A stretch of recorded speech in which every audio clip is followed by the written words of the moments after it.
Chapter 7 is going to be our first jumping off into doing pure macroeconomics, I guess. The first 4 chapters were sort of building a foundation for how we're going to proceed, and that foundation was sort of built on just the basics of economics in general. So we talked about the different guideposts and pitfalls, and went through issues of supply and demand. And again, really those are just sort of broad issues that will relate to anything that you talk about in economics. But when we get started in Chapter 7, it's the beginnings of being able to talk about macroeconomics, which I mentioned at the very beginning is the study of kind of a broad picture of how the whole country is behaving. Micro is more individual businesses, individual consumers, but again, in the macroeconomics chapters, 7 through the rest of the book, it's more of this, again, big picture view of how the national economy is behaving. So let's jump in. Here's my little robot. You'll see why we're going to use him later on. But we want to talk about how the entire country is doing. When we did Chapter 3 and we talked about the egg market and the lemon market, it was pretty clear how you could describe the success, I guess, of the egg market or the performance of the lemon market. You could just look at the quantity of eggs that are bought and sold or the quantity of lemons that are bought and sold and say, okay, if the quantity goes up, they seem to be doing better. You could also get good information about the prices of these things. And it was pretty easy to understand what we meant by talking about the quantity of eggs measured on the horizontal axis. Well, the quantity of eggs is just the number of eggs that are bought and sold, the dozens of eggs that people buy and sell. In the lemon market, same thing. The quantity is a pretty easy concept to understand, the number of lemons that people are buying and selling. Same thing on the price axis. It's pretty easy to know what I mean by the price of eggs. When we get to Chapter 9, we want to be able to talk about how the entire country is doing, and we're going to do that in another kind of graphical way, and we'll end up having what looks like a supply and demand graph. It'll be the demand for all goods and services. Instead of just talking about the demand for eggs or the demand for lemons, we want to talk about everything, what the entire country produces. So the demand for everything, basically. And then the supply curve too. Instead of talking about just the supply of eggs, we want to talk about the supply of everything that the country produces. So we will end up with a picture that looks like a supply and demand graph, and that'll be nice because we're familiar with that. But we have to step back a little bit and say, well, things are going to change somewhat if we're going to proceed in that way, because I understood what I meant by the quantity of eggs, but what about the quantity of everything? What do you mean by the amount of everything that is produced in the U.S.? Or what do you mean by the price of everything? Because we're still going to have a horizontal axis that will have a quantity concept, and we will have a price idea on the vertical axis of that Chapter 9 graph. But again, at this point, it doesn't seem too clear what we are going to mean by those. What do you mean by the price of everything? What do you mean by the quantity of everything? So what we're going to do here in Chapter 7 is kind of flesh out those concepts, and it'll allow us to, like the title says, be able to measure how the country is performing economically. And you might think, well, there's a lot of ways you could describe how healthy an economy is, how well it's performing. You could look at maybe the life expectancy of the people in that country, a lot of different things. But how we are going to describe the health of the economy is going to be by what does it actually produce. So we want to be able to talk about how much stuff is being produced in the U.S. We want a number that equals aggregate U.S. production. The word aggregate there just means total. You're adding everything up. So we want a number that will do that, that'll give us the sense of how much of everything is being produced.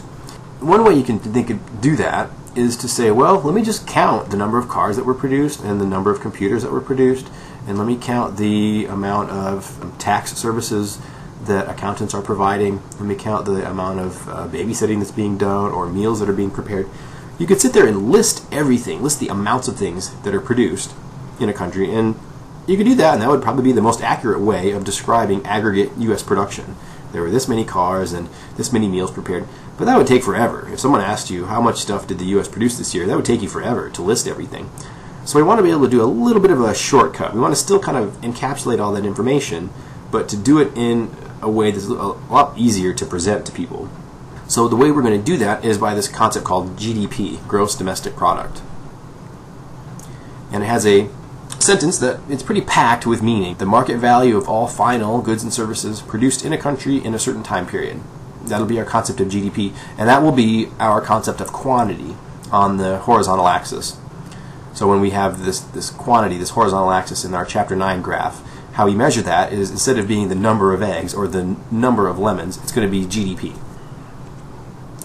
Well, it starts with this idea of the market value, and since it has that word value in there, it's going to be represented as a dollar amount, which might be a little weird because when we had the egg market, the dollar amounts were always on the vertical axis. You're talking about the price of eggs. Well, here, to represent the amount of stuff is also going to be a dollar amount. So when people talk about GDP, they say it's $15 trillion. And it's not just where are these dollars coming from? This is not just a dollar amount that's grabbed out of nowhere. It's the market value. So how do we figure out the market value of eggs? How do we figure out the market value of lemons? And of course that was just the equilibrium price, the market price that resulted. So you had these individual supply and demands for eggs and lemons, and the market price was the equilibrium price that came out of that. So GDP, all of the stuff that gets produced, that gets counted in GDP, has a market price associated with it. The cars that are produced, the meal preparation services that are produced, all of those have equilibrium prices. And so the values of all that stuff that gets produced gets reflected in its market price. And so a way that we're going to kind of cheat a little bit is to say, instead of talking about the numbers of cars that are produced every year in the US, but why don't I say, instead of doing that, I'm going to talk about the market value of all of the cars that are produced. So you have these however many thousands or millions of cars that are produced, and I could say, there are this many million cars produced this year. But I could also say, well, every car that was produced had a certain market value associated with it. It sold at a particular price at the dealership. And I could talk about the market value of all of those cars by adding up all of those selling prices. And then, so at the end of the day, I could say there was, $7 billion worth of cars that were produced and sold. If they were sold, then it stands to reason that they were produced at some point. So when I say there's $7 billion worth of cars produced in the U.S., I'm not exactly getting at the idea of how many cars were produced, because I don't actually know how many cars were produced, but I can get a sense of the value of all of the cars that were produced. So again, GDP is this market value of everything. It's a dollar amount, and that dollar amount reflects the market prices of everything that was produced. So it's a bit of a shortcut because I'm not counting the amounts of things produced, but I'm counting the market value of them. So I'm getting it in a roundabout way. Okay, the market value of all, so you want to count up everything, and then there's this word final, goods and services. So what do we mean by final? A final good is something that is basically ready for an end user.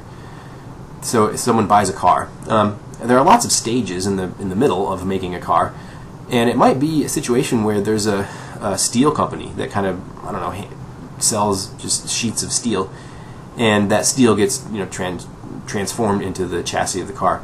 And there's a steel company and there's a car company. Well, the steel company sells the steel to the car company, but you wouldn't necessarily think of just that sheet of steel as being something that the final consumer is going to use. The car company buys the steel, but they use it and they transform it into the chassis of this car. So you can think of a final product as, once the item goes to the final consumer, then it doesn't sort of get transformed and then bought and sold some other time down the line. So if family buys this red car that's here, well, they're going to be the ones that drive it around and take it to the store and take it to school.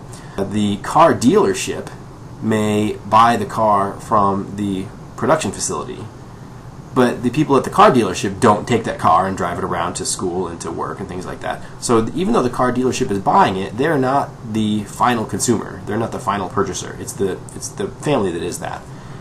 The car becomes a final good only when it goes to sort of the end user. So we distinguish between final goods and intermediate goods. Again, an intermediate good would be, well, it gets bought and sold by someone, but it's going to have something done to it, and then it's going to get bought and sold later to an end user later on. So we only count end products as this final good. You might wonder why you do that. If you think of I have my desk here in the office, and the desk was bought by LSUS, and so once LSUS bought it, the desk kind of didn't do anything after that. It wasn't transformed in any other way. So the desk has a certain market value associated with it. Maybe they spent $100 on this desk. But the desk also had, it's made out of lumber, and it has some screws and nails in it and glue probably. And so the if we're thinking about the market value of what was produced, well, the desk company produced a desk, and they sold it for $100. So I can say the market value of the desk is $100. But there was also a lumber company that produced the wood that the desk company bought. Well, you can figure out the market value of lumber easily enough. Obviously, the lumber was produced. So you might ask, well, wouldn't you count the lumber that was produced? And you wouldn't actually want to do that, because if the desk company buys that lumber and then makes a desk out of it, if we said, well, I want to count the value of the desk and I want to count the value of the lumber, you're basically counting the value of the lumber twice, because the market value of the desk should include the value of all of the ingredients that made it up. So if you were to say, I'm going to count the lumber and the desk, again, you're counting the lumber twice. So GDP only counts the value of final goods, because we want to avoid that kind of double counting problem. Okay, market value of all goods and services. I kind of skipped over that. Goods are, some physical object that you can hold in your hand. Services would be things like preparing the meal, or babysitting, or doing someone's taxes. It's not a physical object you can hold in your hand. You can't hold, tax preparation in your hand like you can hold well, you can't hold a car in your hand, but you can touch a car. But again, it's something that's being produced. The accountant is producing the tax services. So goods and services. And again, it's going to be, we only count those things that are produced. So what do you mean by something that was produced? Well, we only want to count the sale of new products. There are a lot of transactions that occur every day, and some of those things are for products that are brand new, like a meal, or accounting services, or a car that rolls off the assembly line. So there's transactions for those. Or building a new house, like here. There are also transactions that occur for things that have already been produced, for used goods. And this was the best picture of a used good I could find, a used house. So you might think, well, it looks like what you're doing is every time, you're trying to figure out the market value of things. And the market value is always determined when the buyer and seller come together and trade. And then you say, okay, well, I've established a market value, so I want to add that to GDP. Well, why can't you just look at any time there's a buyer and seller of something and just say, okay, well, we add that to GDP. So if someone buys a new house, you add that to GDP. If someone buys an existing home, you add that to GDP. Well, again, we want, even though those certainly are transactions, and even though you can find the market value for an existing home, or you can find the market value of a used car, you can look in Kelley Blue Book or Edmunds.com and figure out what the going rate for a particular used car might be. But we want GDP to reflect productivity, the amount of things that were actually produced. And the problem with, so certainly you want to count whenever there was a new home purchased or a new car produced, because people are paying and there's a market value established for this new product that was actually produced. But even though there's a transaction for the used home or the used car, if a used car sells, this year, well, it wasn't produced this year, presumably. Presumably it's a relatively old car, a couple of years old. So it was produced a couple years ago, and it was counted in the GDP back then when it was bought and sold as a new car. So if you counted the sale of the used car, of the car as it is used, then again, you're kind of counting it twice. You're counting its value twice. And we only want to count the value of things once, whenever they were produced. So you might think this, well, how many used things are bought and sold every day? I don't buy, a whole lot of used clothes or used food. But think about houses and cars. I mean, plenty of people buy lots of used cars and lots of used houses. So this is not an insignificant number of transactions that occur. But again, we don't want to just take the shortcut and think that, well, every time there's a trade, then it has to count as GDP, because GDP excludes these sales of used products. Market value of all final goods and services produced in a country. And so this might seem somewhat arbitrary. We're going to consider GDP, U.S. GDP, to include all of the production that happens within our borders. So here's my fancy map here. Anytime, again, production happens within our borders, it's going to get counted as U.S. GDP. So there are lots of other places that do lots of producing, and those don't get counted in U.S. GDP. So a little sidebar to kind of flesh this out a little bit. Again, GDP is production within our borders, within the borders of the particular country you're talking about. So you might think, well, I know that Honda and BMW maybe have some factories that exist in the U.S., and Honda is a Japanese company. BMW is a German company. would you count those in U.S. GDP since they're not U.S. companies? Well, you would, as long, again, the way the definition works is as long as it's happening within the borders of the U.S., then it doesn't really matter who owns the company. We count in GDP whatever happens within our borders. So if it's a Japanese company or a German company, as long as their factories are within the U.S., it counts as U.S. GDP. And that also means that the Honda plant in the U.S., any production of Honda cars within the U.S., that does not count for Japan's GDP. But we can also maybe account for that somewhat by looking at this somewhat lesser used statistic these days, gross national product. Gross national product is the production by U.S. owned firms. So in U.S. gross national product, you would not count the production of that Honda plant and that BMW plant, even though they're within the U.S. borders, because they're not U.S. owned companies. So you would exclude the Honda plant and the BMW plant within our borders, but then you would include any production, like, I don't know if Nike has any production in Canada, or if there's some Walmarts in Greenland. You would count those because Nike is a U.S. owned company and Walmart is a U.S. owned company. So even though they're happening in these faraway places, if they are U.S. owned companies, then they count in gross national product. But again, the production of the Nike factory would not count in the U.S. gross domestic product. It would count as Canada's gross domestic product, though. Produced within our country in a certain time period. So you can think of GDP as a flow of goods kind of coming off an assembly line. Instead of thinking of GDP, even though it's a big number, $15 trillion or so, and that sounds like a big number, but that doesn't mean it's the market value of everything that the U.S. has ever produced ever since its founding, breaking away from England. GDP reflects the production that basically starts at January 1st of every year. So, at midnight, January 1st of every year, GDP for that year begins at zero, and anything that gets produced after that starts getting added to it. So again, GDP is kind of if you think about someone standing at the end of all of these assembly lines, just counting the amount of stuff or the market value of things that are coming off these assembly lines, that probably gives you a better sense of how much is being produced, what GDP is actually telling us, instead of just this stack of stuff that's been produced ever since, again, the U.S. was formed as a country. So that's our definition. And okay, someone has to actually go out there and calculate it. Someone has to figure out how do you figure out the market value of all this stuff that's been produced. There's going to be two ways you can do it, and they're going to basically be two sides of the same coin, because since it's the market value, and the market value was established by you can look at it from the demander's perspective, or you can look at it from the supplier's perspective, because again, market value is just this equilibrium price. And if you were looking at someone engaging in a transaction, and you didn't have a heck of a lot of information beforehand, all you were doing was observing, you could figure out the equilibrium price by looking at it from two perspectives. You could look over the demander's shoulder, and you could see how much money the demander is paying, what the expenditures were that the demander was making, how much are they spending to buy this item. And again, however much they spend, that'll tell you what the equilibrium price is. Or you could look at it from the seller's perspective. Go stand over the seller's shoulder, and you could say, how much income is the seller bringing in from this sale? And of course, those two amounts are going to be exactly the same. The amount of spending that the demander makes is exactly equal to the amount of income, gross income, that the seller makes. So again, they're sort of two sides of the same coin, but they're, again, arriving at this market value from two different perspectives. And having those two different perspectives allow for us to calculate GDP in two ways.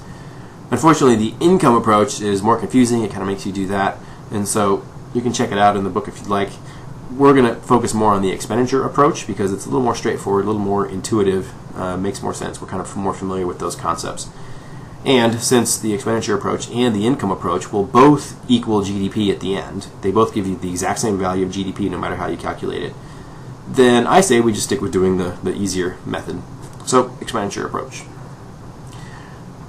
Again, we want to end with this value of GDP, this market value of national output. And we can approximate it by looking at total spending. There's some little caveats there, but basically GDP is going to be total spending. So that's our expenditure approach. Well, then it stands to reason to say, well, who are all of the spenders? If we're going to add up the spending, the expenditures of all of our demanders, well, who are they? And we can break it down into four groups. So probably the one we're most familiar with are consumers, undergoing consumption spending, personal consumption spending. And so we're most familiar with that, of course. most of the stuff actually that's produced in GDP is intended for consumers, people like us. But there are also other things that are produced that don't go just to consumers. So another term is called investment, I. And you might think of investment as putting money in a stock market index fund or something like that. But for an economist, investment means business spending. Businesses are spending money on items like printers and staplers, and they will buy these things to essentially make their business more productive. But they are still spending money on a final good or service, and they use those things. So it's not like the car company buying the steel that they turn into a car, because that steel goes away from the business after a while. But the photocopier and the stapler stay at the business, and so it becomes a final good. And a lot of the stuff that businesses produce ends up as investment. I mean, there are companies that make copiers and there are companies that make staplers. So the market value of all of those things get counted as investment spending. You also have things that the government spends its money on. And we have to be a little careful here, because there's lots of things that government spends its money on, like welfare checks and food stamps and Social Security payments. So there's a heck of a lot of money that the government actually spends on those things. But we want GDP to represent the production of goods and services. So even though government spends money on Social Security checks, it's not spending that as payment for anything that a retiree is producing, like it would if the government bought these little gavels that judges have to use. Well, when the government spends money to buy a gavel, well, it's actually a physical item that was produced at some point. So we would count that, and we would count if the government decides to buy a tank, because it's a physical item. It's it was something that was produced. Or the government might spend money on services that people provide, janitorial services or something like that. But again, these things like Social Security checks, welfare checks, it's still money that the government is spending, but it's not being spent on a good or service that was produced. So we have our G term. The last term, again, we want to count the production of things that happen within our borders. Well, sometimes things that we produce end up being bought not by American consumers or American businesses or American governments, but they get bought by foreigners, and we call those things exports. So products that leave our shores, that were produced here, but that they leave our shores and they get bought by people in other countries. So someone in Germany buys an American car and the car leaves here. It was produced here, so we want to count that.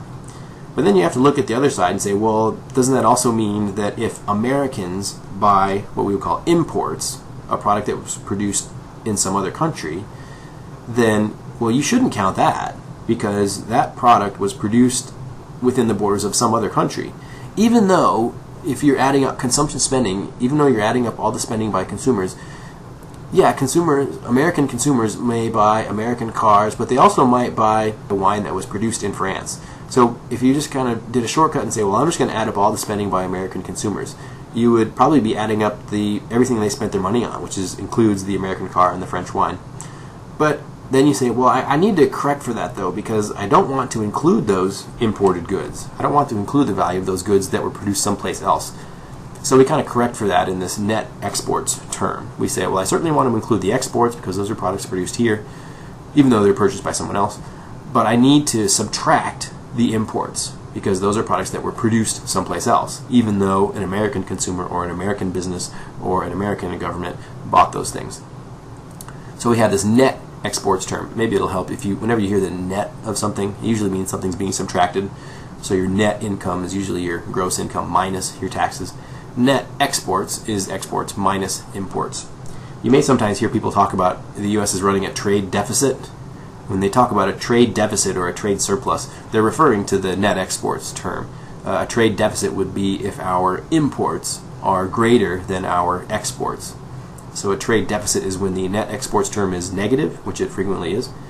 A trade surplus would be if our net exports were positive, and it is that sometimes.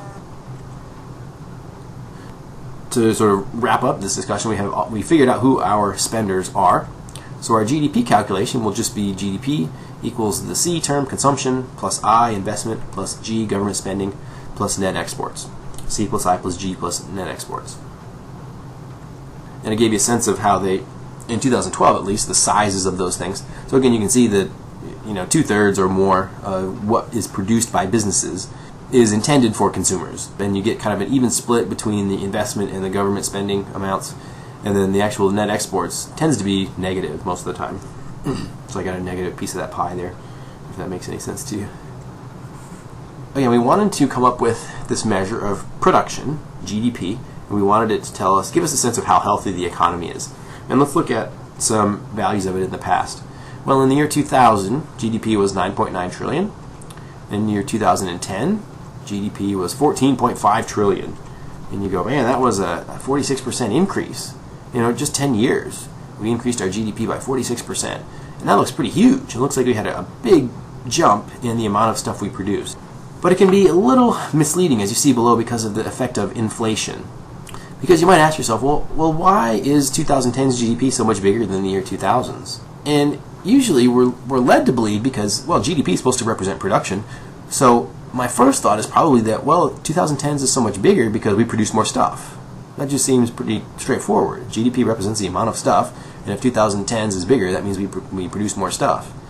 But that doesn't have to be the case, because remember that GDP is not just the amount of stuff being produced, but it's the market value of what was produced. It's the equilibrium prices of everything that's being produced. And so you could conceivably produce the exact same amount of stuff, but if you have inflation where prices are rising, then the same amount of stuff is going to be selling for a higher price, which is going to make your GDP larger. And so as it stands, there's this 46% increase in GDP from 2000 to 2010. I don't know how much of that 46% increase is because we've produced more stuff, or how much of it is because just the prices have gone up, the market value has gone up. So I don't know how much of that 46% to attribute to either of these two factors. So we want to be able to correct for that somehow. We want to be able to correct for this effect of inflation. And a way that we will do that, well, first it might help to describe what we mean by inflation. People sometimes say, well, inflation is when prices go up. And that's kind of describing the effect of inflation instead of what it really is. So it's like saying, well, what is rain? Rain is when it's wet outside. Well, no. I mean, yeah, a lot of times when it rains, it is wet outside. But rain itself is not just, the ground being wet.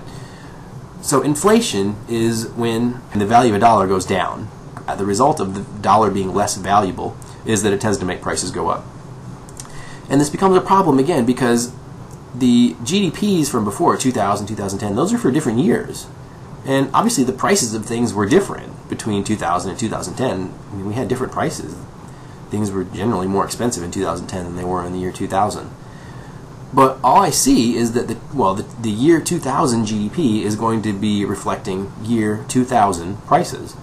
And the 2010 GDP is going to be reflecting year 2010 prices. Even though there's dollar signs out front, those dollars aren't the same. I mean, you're kind of comparing apples and oranges. A dollar in the year 2000 is not the same thing as a dollar in 2010. A dollar in 2010 couldn't buy you as much as a dollar in the year 2000 could. So what I'm looking at before are what we call nominal values. Those dollar amounts have not been adjusted for any inflation. And what I want to do is to create some real values. I want to adjust for inflation. I want to get dollars of the same year. All the stuff that was produced in the year 2000, what if everyone had to pay 2010 prices? Well, that would be a lot better comparison because you'd have the stuff that was produced in the two different years, but you'd be using dollar amounts or prices that were the same.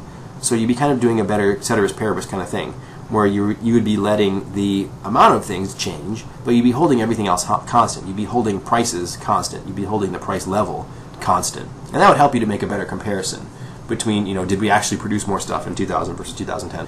So when we correct these nominal values and transform them into real values, that's what we want to do. The way that we do that is by using a price index.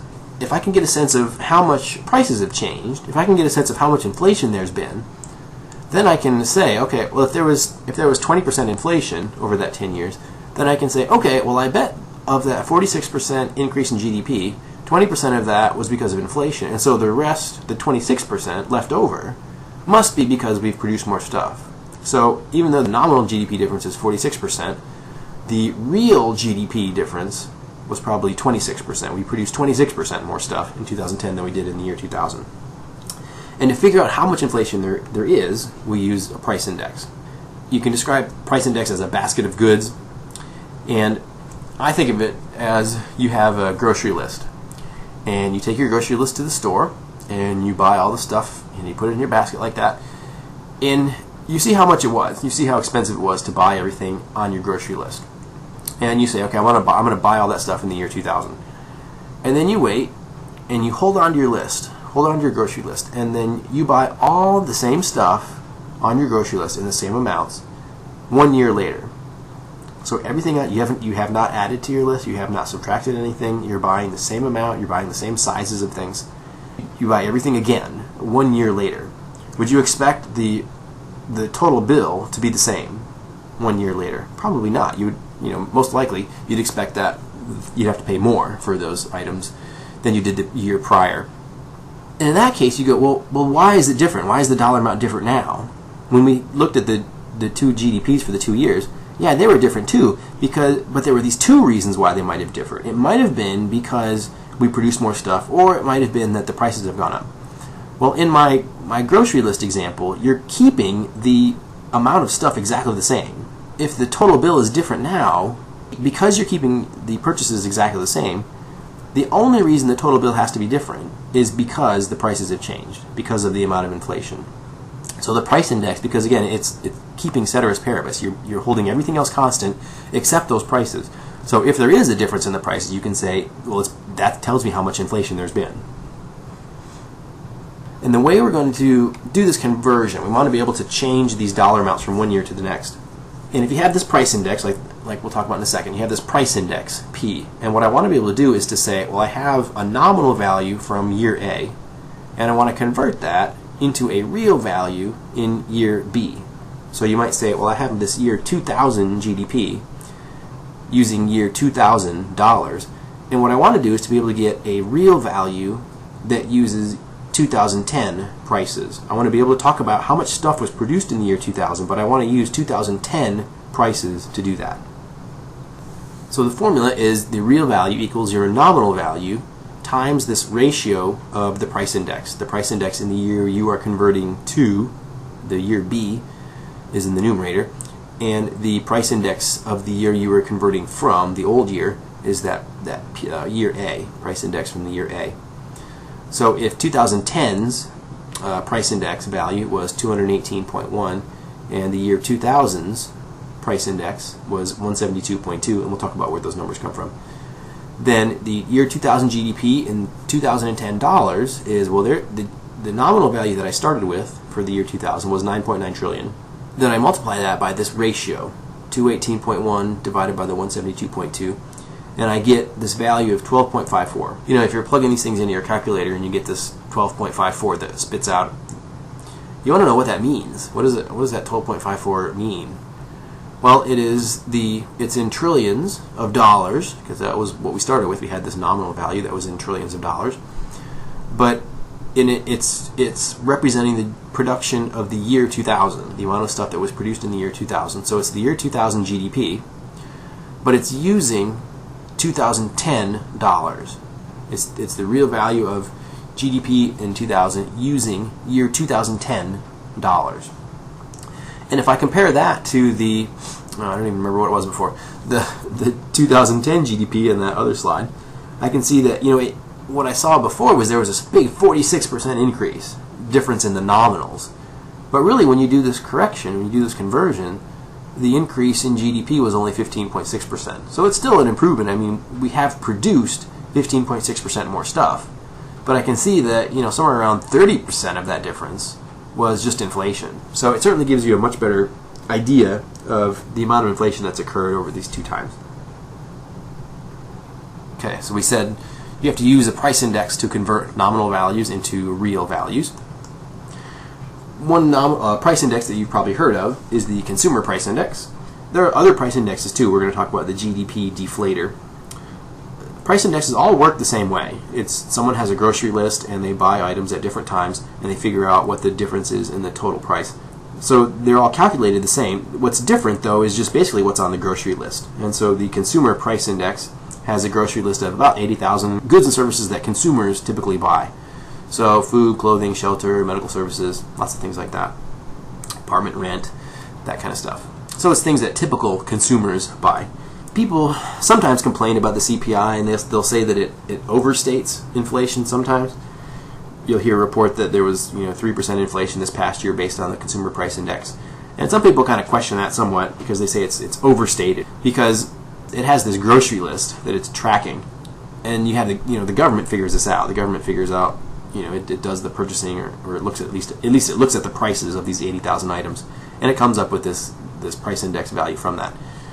So the government's tracking the prices of these 80,000 goods, but actual people, actual consumers, they might not want to buy everything on that list anymore, especially if something they used to buy that was on the list before, maybe that thing is more expensive now, for who knows why.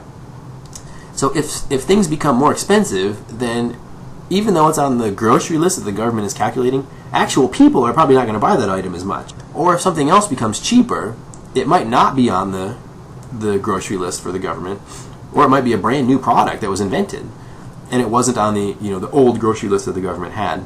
Well, people would start buying that new product, that cheaper product.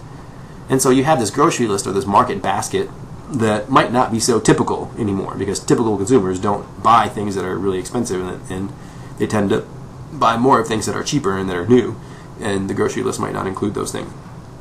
So anyway, sometimes people say that the CPI overstates inflation because it has this grocery list that might include things that are relatively more expensive than what actual people are buying. They update it every 2 years to correct for that. One contemporary economic myth is that the cost of living has consistently risen over the last 100 years and has never been higher for most Americans. At first glance, this seems to be true, as the sticker price of most goods and services is higher than it's ever been. One thing we need to take into account there is inflation, of course. But beyond inflation, the reality is that most goods and services have never been cheaper. The way to see this is to think about the cost of goods and services in terms of the amount of labor time it takes to purchase those at the average industrial wage. So for example, when the average industrial wage is low, it takes a lot more labor hours to purchase the average good than it does when the average industrial wage is high. What we discover is the cost of pretty much everything is dramatically cheaper than it was 100 years ago or even a generation ago. For example, in 1920, the average private sector wage was less than $1 an hour, and a 3-pound chicken took about 2.5 hours of labor time to purchase. If we fast forward to the turn of the 21st century, when the average private sector wage was about $12.50 an hour, that same 3-pound chicken took about 14 minutes worth of labor to purchase. If we think about other kinds of examples, in the early 1960s, one could have gone into an appliance store and for $500 bought the top-of-the-line home stereo system. Today, that same $500, you can go into the store and buy 2 new iPods. Not only that, the iPod can carry all of your music with you anywhere you go, whereas the old stereo system had to stay in your home and can only play one thing at a time.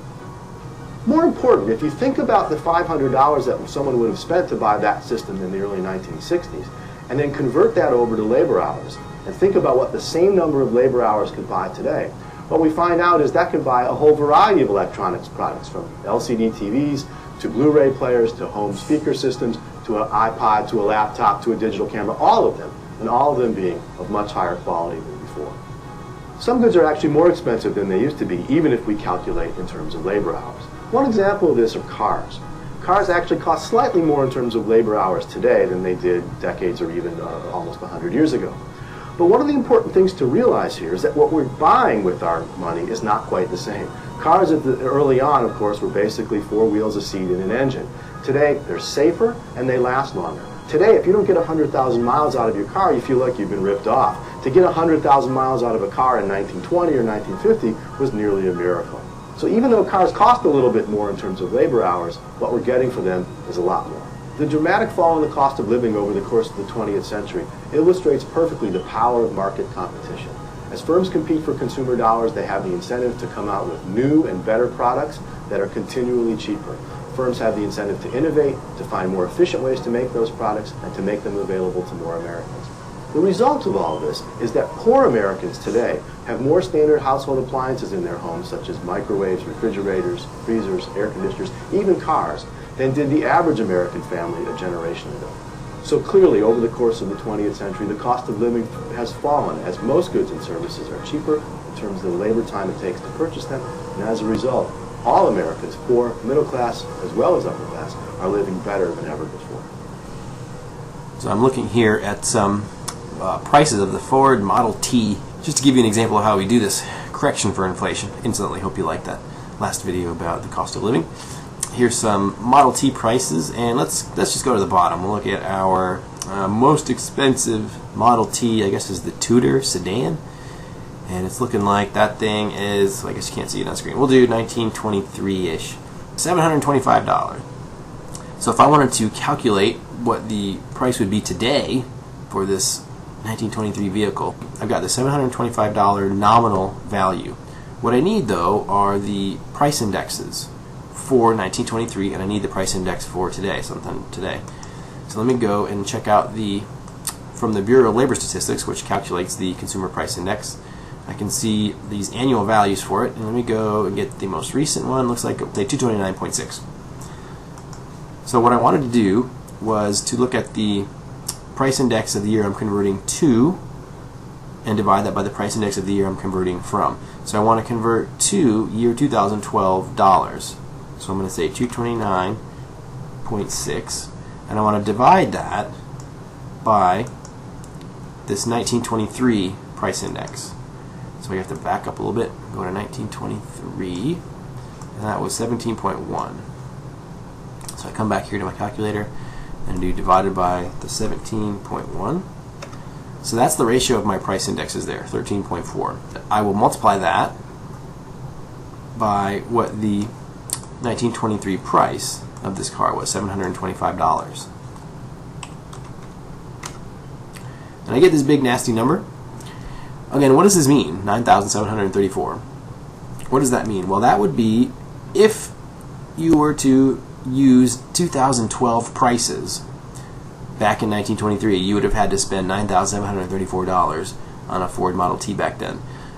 So, like they were saying in the video, cars are a little more expensive today, but think about, again, what you're actually buying. So, it looks like a Ford Model T was a little bit cheaper in terms of how much we would expect to spend for a car in 2012. But, again, you're getting a heck of a lot more out of it. So, hopefully that example helps in figuring out how to do these calculations. You might also hear people talk about inflation and core inflation, or the CPI and the core CPI. Two of the prices that tend to move around a lot are food prices and energy prices. They tend to bounce around quite a bit. And so people try to correct for that, and they say, well, let's just talk about inflation excluding those things. Let's get rid of the bouncy food and energy prices, and we'll talk about the inflation of things besides those. And so if you hear about the core CPI, that's usually what they mean. Another kind of price index is the GDP deflator, calculated exactly the same way. The only difference is that the grocery list includes everything that's in GDP. And so again, it's much broader than the CPI, which only reflected things that typical consumers buy. So it's just another broad price index, and it generally gives values for inflation that are really similar to what the CPI is. But it's another tool you could use. We tend to think about GDP as reflecting the health of an economy, the health of a country, or even just thinking about it as representing the amount of production. But it can be misleading sometimes, and the book calls this problems with GDP. You might notice in my chapter outlines I put quote marks around the word problems, because we just have to remember how GDP is calculated and what it's actually telling us. And if we do that, we won't be misled. But some people forget that, and so we need to remember that GDP only counts legal market production. So if there's non-market production that's occurring, that means that there's production and buying and selling of things that are outside of markets where there's no money changing hands, then it's not going to get counted. So if you hire a lawn service to take care of your lawn, then, well, you're paying them for it. And so the service of caring for your lawn is going to be reflected in how much you're consuming, the expenditures you as a consumer are making. So however much you spend on the lawn service would get counted as GDP. But if you mow your lawn yourself, take care of your lawn yourself, then the same service is being provided.